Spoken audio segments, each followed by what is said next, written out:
تہجد میں چھپا ہے کن کا راز۔ تہجد کے وقت اگر آپ کی آنکھ کھلے تو سمجھ لیں نماز کے لیے بلاوا آسمان سے آیا ہے۔ وہ دکھ جو رات بھر سونے نہیں دیتے، ان کا مرہم تہجد میں موجود ہے۔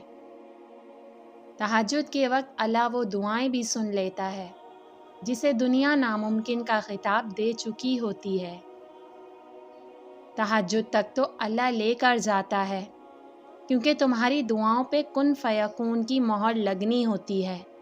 تبھی تو کہتے ہیں تہجد تو سفر ہے کن سے فیکون تک۔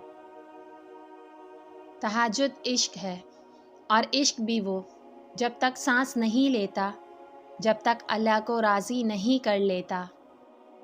تم تہجد تک خود نہیں جاتے، بلکہ تہجد کو تم تک لایا جاتا ہے۔ تم سجدوں کو نہیں چنتے، بلکہ تمہیں سجدوں کے لیے چنا جاتا ہے۔ تہجد میں مانگی گئی دعا ایسا تیر ہے جس کا نشانہ کبھی خطا نہیں ہوتا۔ وہ محبت کس قدر پرخلوص ہوگی جسے تہجدوں میں مانگا گیا ہو۔ جس کے دل اس کی محبت سے بھر جاتے ہیں، پھر وہ ان کے لیے تہجد خاص کر دیتا ہے۔ تہجد کی ایک دعا ساری زندگی بدل دیتی ہے۔